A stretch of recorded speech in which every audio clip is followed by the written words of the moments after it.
It's all about how old I am. I needed somebody younger. Is this being interpreted?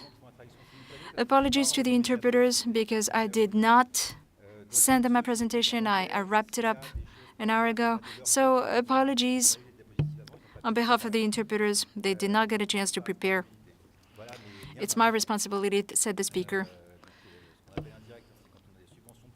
My disclosures, I received the subsidies for clinical research. In other words, I got paid to do it. Palliative care. Like last year, I've been asked to summarize the highlights from the Palliative Care and Oncology Symposium. That is the ASCO Convention on Palliative Care. We call it palliative care, but we talked about that at great length last year. Let's call it supportive care. Rather, palliative care as we mean it in Europe. So supportive care in the US, palliative care in Europe. So basically, early palliative care. So support care, basically, not just palliative care. I'd like to start by setting the tone. In terms of the language I decided to use, I don't want to... It's not a catalog, okay, of everything that was presented by ASCO. I'd like us to spend some time on the medical aspects, in other words, the human aspects. Let's, well, not learn exactly, but let's remember that medical decisions, whether decision to treat or decision to diagnose, because that is a decision, okay? Of course, we get help, thank God. But when you diagnose the situation, you bear some of the responsibility. And so there's been a lot of talk about communicating with patient, about this shared decision. We talked about informed consent, information. Of course, that's key, but let's all bear in mind our responsibilities. In this study, the authors took a group of patients.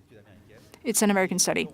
And during an interview, the kind of interview they were used to carrying out, they tried to collect information. They tried to collect instructions, advanced directives, DNRs or not.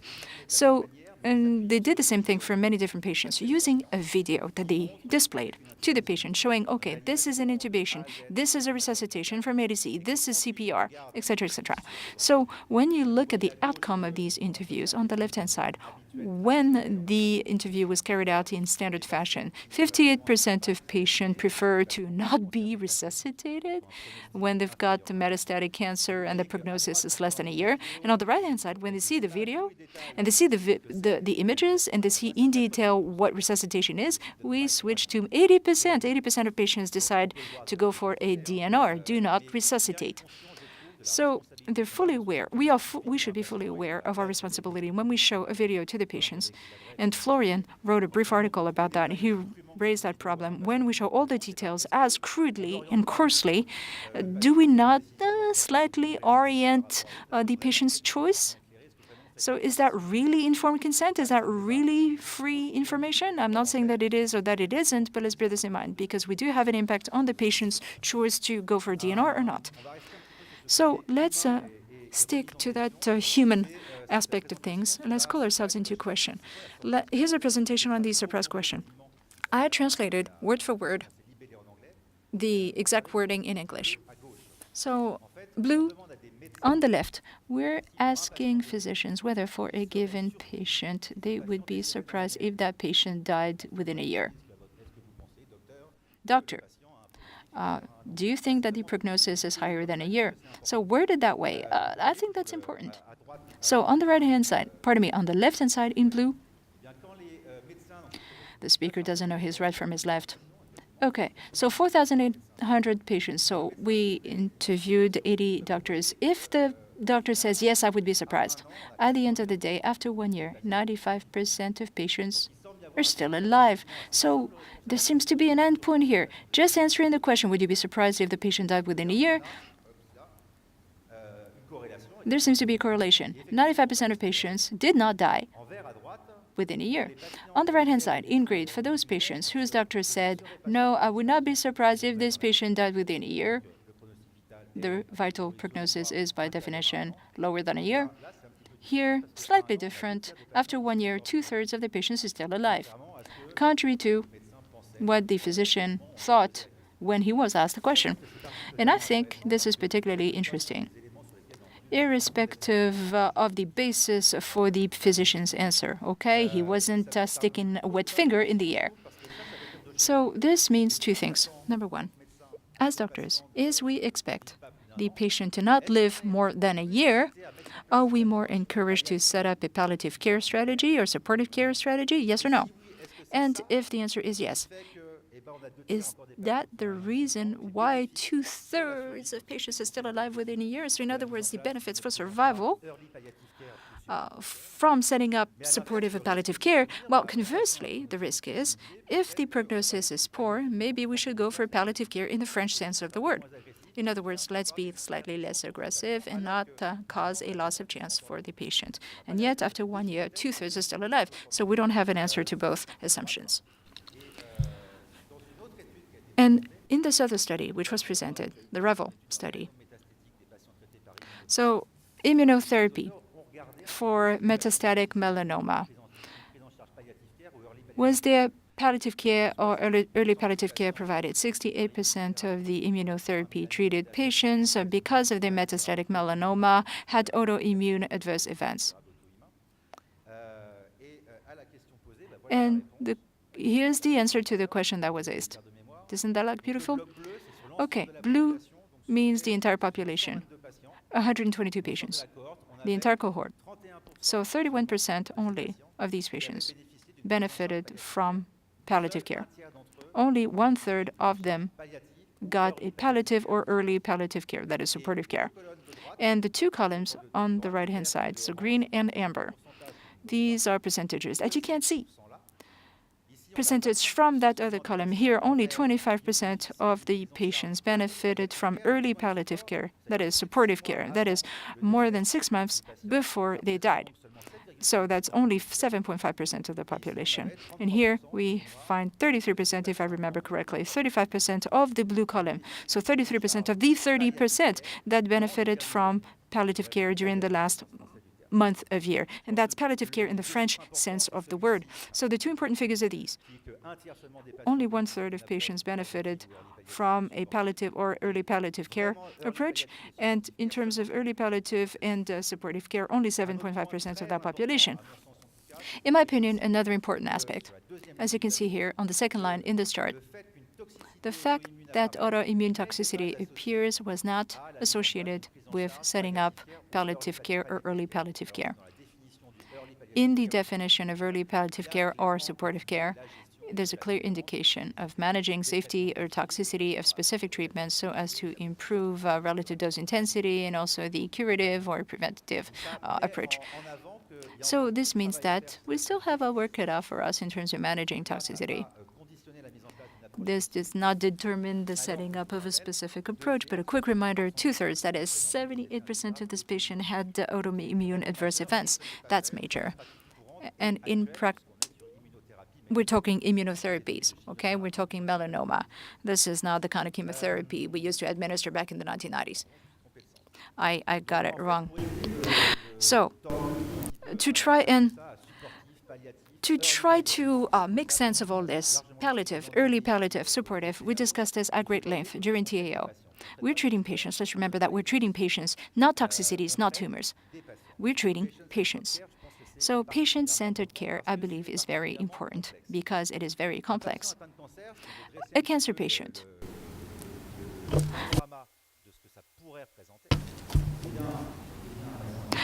A cancer patient, by definition, well, has a tumor.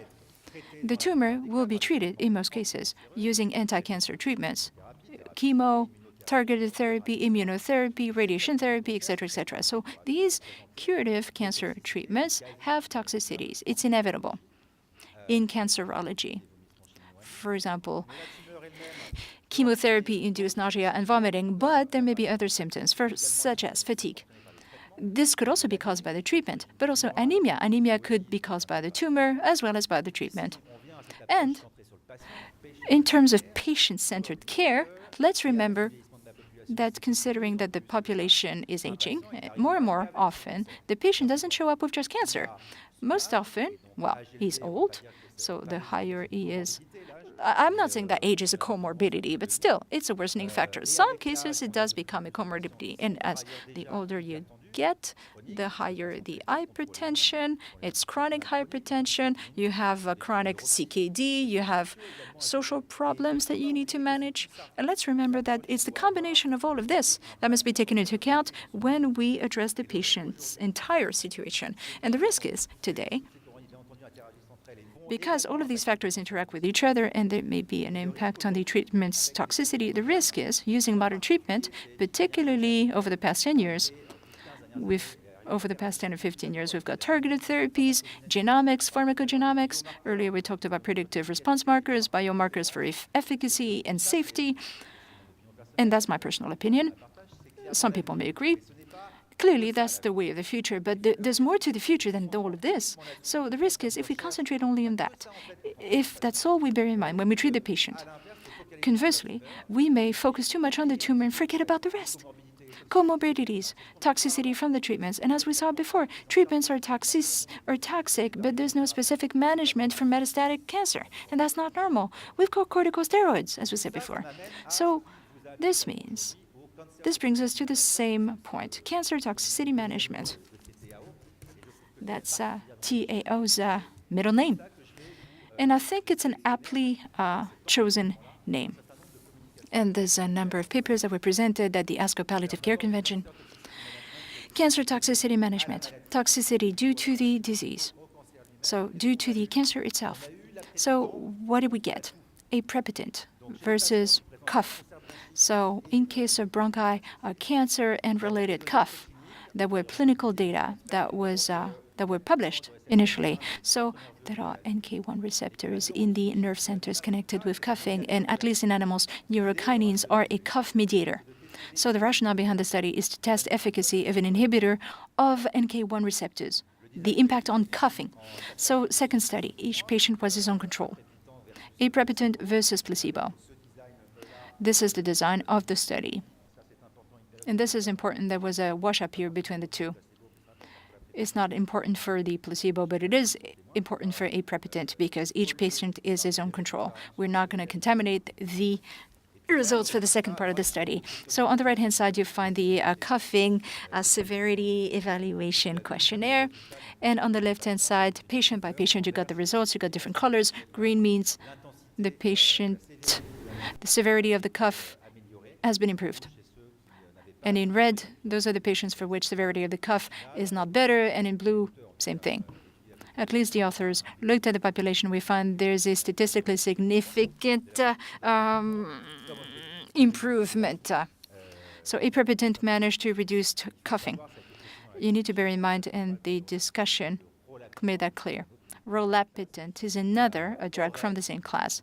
Rolapitant may, and I'm using air quotes here, rolapitant may be developed specifically for this indication, fighting cough. So that's an interesting clinical avenue we should explore. Now, there are studies that were presented and re-presented and re-represented, Romano 1 and 2, on anamirelin for cachexia. This was presented already. So basically, anamirelin makes it possible to increase muscle mass in patients versus placebo. Romano 1 on the left, Romano 2 on the right. As you can see, muscle mass improves in both cases. And this means the patient can gain weight. At 12 weeks, the weight gained is 2.5 kilos for Romano 1 and maybe 1 kilo at 12 weeks for Romano 2 versus placebo. But in Romano 2, what's interesting is that the patient's profile was slightly different. In Romano 2, the placebo patients lost weight and lost a lot of weight, 1 kilo. So it's a significant differential between the two studies. So sort of a 2 kilo difference between anamirelin and placebo. Safety, no real difference. At least not statistically significant between patients treated with anamirelin and the placebo patients, except for nausea and a number of metabolic problems, diabetes, hyperglycemia, etc. No impact on overall survival, no statistically significant impact on overall survival. We can probably talk more about quality of life in terms of the clinical implications of these results. Another presentation. This is a study which involved our friend Florian Scottet about the incidence of hospitalization in cancer treatment due to a venous thromboembolic event. We all know. A quick reminder, cancer is a risk factor for thrombolic events and also for mortality when a thromboembolic event arises. If you have a thromboembolic event and you have cancer, you have a higher chance of dying than if you do that event, if you have that event, but without cancer. So we'll discuss that tomorrow. So I'm not going to spend too much time on that. He will do a much better job than me. So tomorrow afternoon, 2:15 p.m. I hope to see you there. Now, I have no percentages here. I'm going to have to make it up. Here we find the incidence of hospital stays in connection with venous thromboembolic events. Lungs, 10% of patients. 9.6%, if I remember correctly, 9% of patients was hospitalized due to a venous thromboembolic event. Here we're talking 2%. So major variations depending on the type of tumor. Maybe depending on the type of treatment that we use for managing the tumor. But this is not anecdotal. 10% for the lung, palatable. And this gives you an idea of the recurrence because surviving a first thromboembolic event is all well and good, but after that you're supposed to set up a prevention strategy to avoid relapse. This doesn't always work. I'm not saying that things aren't done properly, but 100% effectiveness is impossible. On the upper line, as you see, 23% of patients relapse after such an event. And in terms of hospital admission, at the bottom, 31% of hospital admissions are due to relapsing thromboembolic events. So from a quantitative or proportional point of view, this is largely significant. And as you can see, in terms of incidence, depending on the type of cancer, in green, those are the patients who had no thromboembolic event versus the patients who had such an event. And in terms of hospitalization, as you can see, double the figure for prostate cancer, lung cancer, almost that in cancer, in breast cancer and lung cancer, huge. We're going from 2 to 9, so the number of hospitalizations is increased fivefold. Can you imagine how much it costs? We talked about economic intelligence earlier. Now, from a pharmacokinetic point of view, how much does it cost? Well, it's much more expensive when you have an event.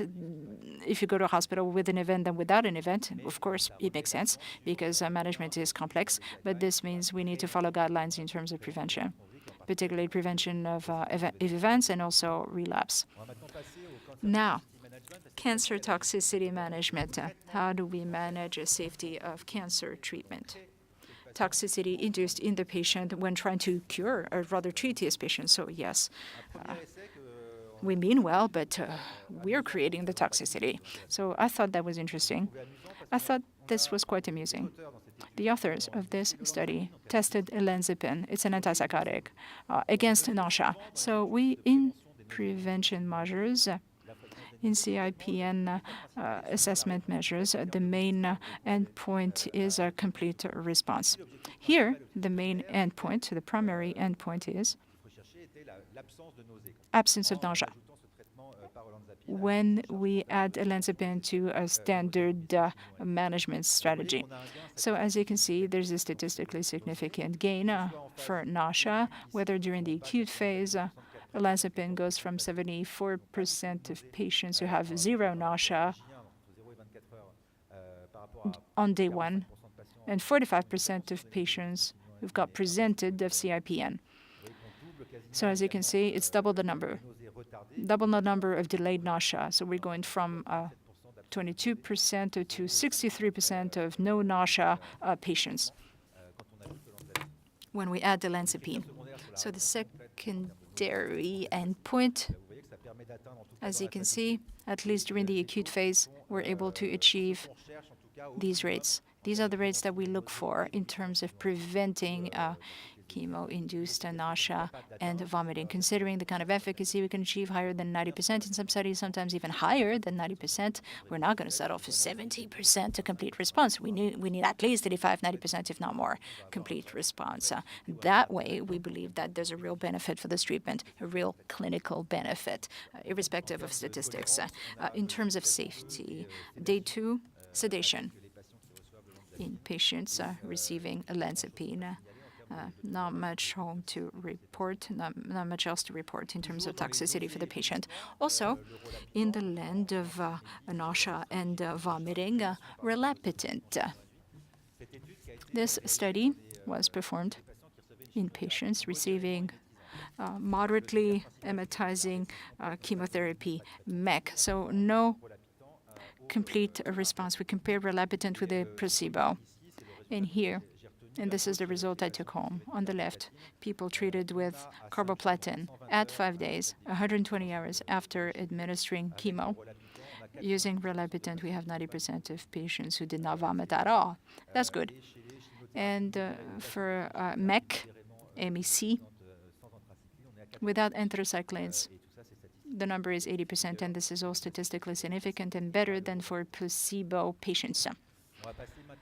Now, managing treatment-induced toxicity. The LIDO study, LIDO anemia 2, that's phase 2. This is a survey, a declarative survey on managing anemia in cancer patients, working with oncologists and hematologists. The objective was to compare prescription habits. Of course, this is self-reported, okay? Compare that with current European guidelines from ERTC. For the French people among you, AFSOS's guidelines are actually a transposition of ERTC's. So it's the same thing. It's just a different language, French versus English. So there are 3 important points in terms of the results I want to show you. Number 1, the threshold. The blood hemoglobin threshold under which transfusion must be considered in ERTC guidelines, 9 gram per DL, and the hemoglobin bracket for which we should consider initiating ESA treatment, 9 to 11. And the third important value in terms of what I wanted to show you, the target rate when your patient receives ESAs, well, about 12 gram per deciliter. This is going to be tough. I don't have the values on the screen. Make something up, kind sir. Please bear with me. I just need to maybe refresh the Excel spreadsheet. Maybe the values, the numbers will appear on the screen. LIDO 2. What did we do in that study?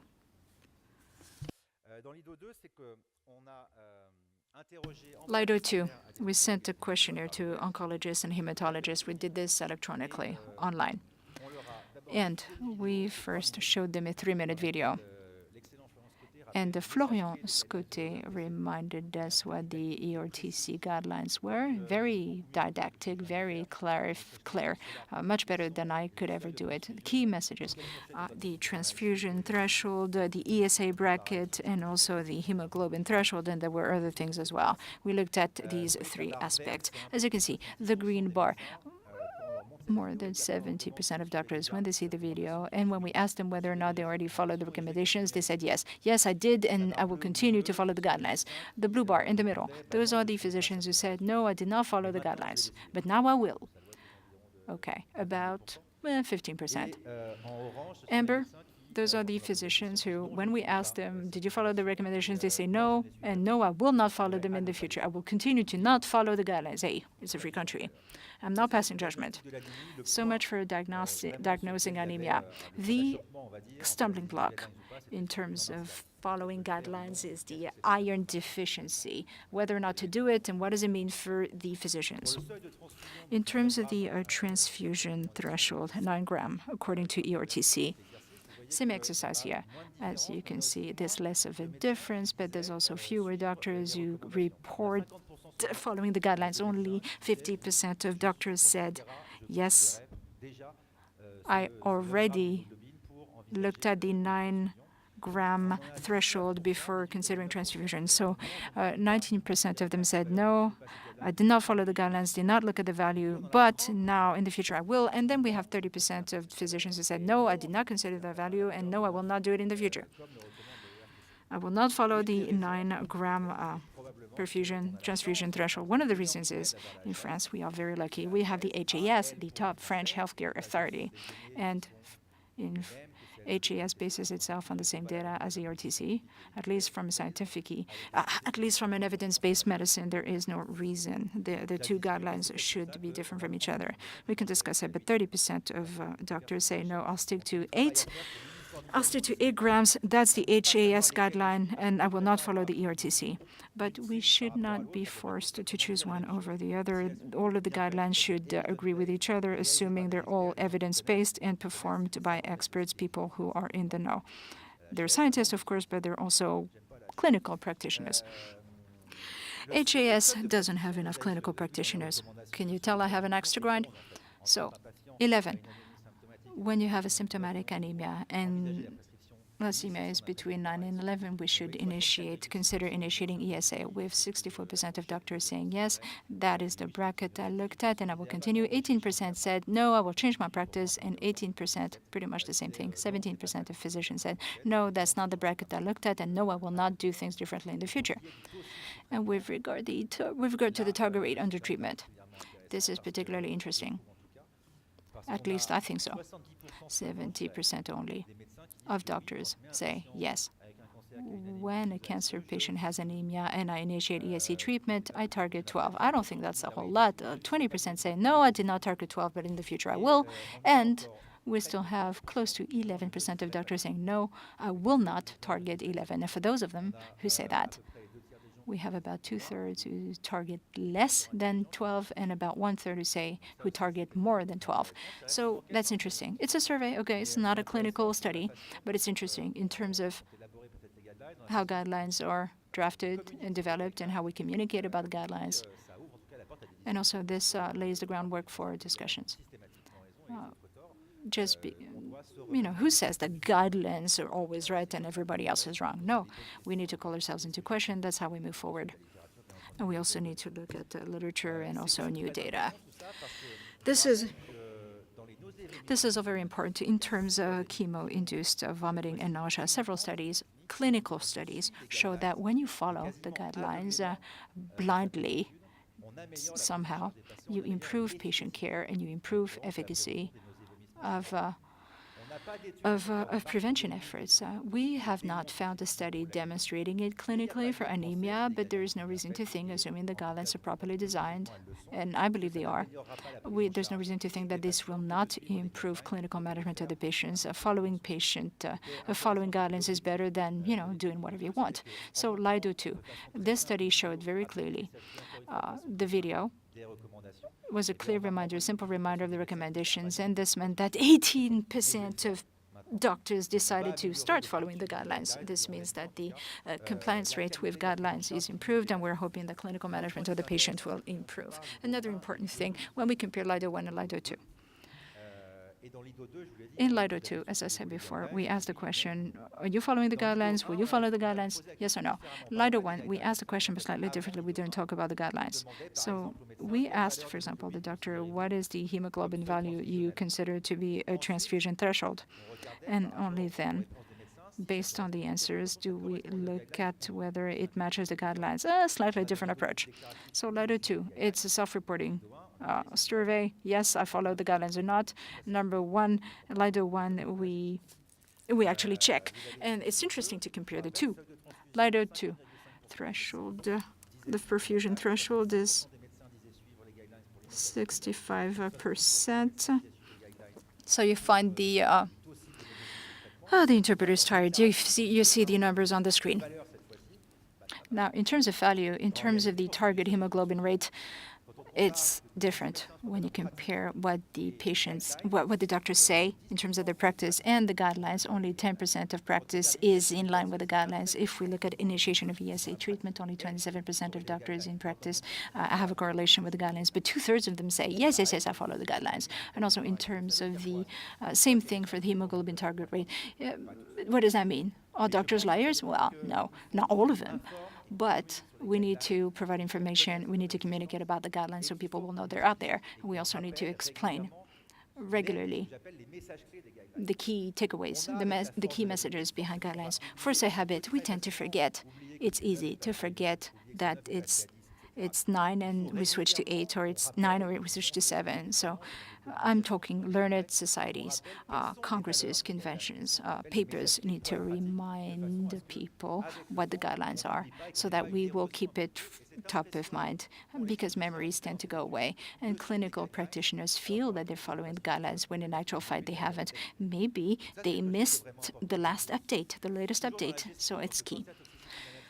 So toxicity management and treatment toxicity management. There's a study that looks at managing diarrhea under lapatinib. 44 patients who received lapatinib. Out of the 44 patients, this was a prospective cohort, 75% of them had diarrhea. For the 33 patients, they were randomized. 17 of them received loperamide at the first diarrhea episode, and then systematically every time lapatinib was administered.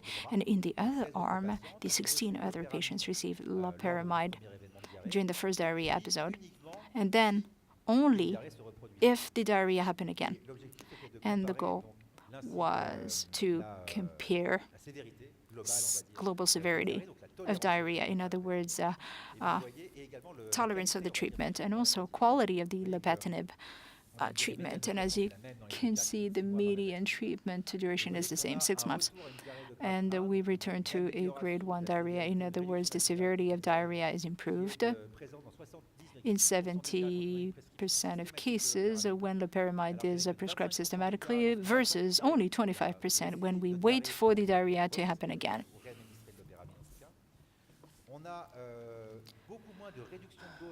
Much less reduction in the lapatinib dose due to diarrhea when there's no systematic prescription. So 30% versus 50%. Now, with regard to grade 3 or 4 diarrhea, 30% in case of systematic prescription versus 50%. And here again, with regard to early discontinuation of lapatinib treatment, 30% of early interruptions, a limitation of the dose intensity with lapatinib for systematic prescription versus 56% when there is no systematic prescription of lapatinib. So the study shows that when you manage proactively or aggressively the adverse event, it's not prevention, because here we waited until the diarrhea happened. So it's not prophylaxis per se, but it's being proactive, trying to prevent relapse. So we find that the global safety tolerance of the treatment is improved with regard to GI problems, and also the dose intensity is improved. Exposure to treatment is improved relative to expectations. So there's a real benefit in terms of management. All of this information and much more, because I can't possibly tell you everything, is all available thanks to Aspara. For the second year in a row, they put together an e-journal live. And to access it, to access this online publication, you need to sign up on the cancer.fr. It's free of charge, but it's only for healthcare professional. And last year, we put together such an e-publication for pharmacists and doctors involved in cancerology. It's important. Why? We believe in this very much. We're very lucky for ASCO palliative care, and also in terms of supportive care. Every year, we have the same team, Mario Di Palma, Florian, and myself, plus others from time to time, but we have a core team, and we know each other by heart, and we believe we have a global vision of things because we complement each other. And we were very lucky this year. What a gift. We found a nurse, a French nurse from Pompidou Hospital, go figure. And it was really interesting because we talked things over with her, and she ended up writing a brief on her own paper. And we, considering our vision of things, considering our own point of view, we had not identified this as being interesting, but as a nurse, she cared. She was interested, so she wrote the brief on her own paper. She carried out a video interview. And let me tell you that this was grit to our mill. And together with Florian, we're going to try and develop that in the future, trying to involve nurses a little more, because they have their own concerns, their own specific vision of things, and their own questions. Their questions different than pharmacists, different than doctors. Thank you very much to Florian for organizing this seminar, and thank you to all of you for listening.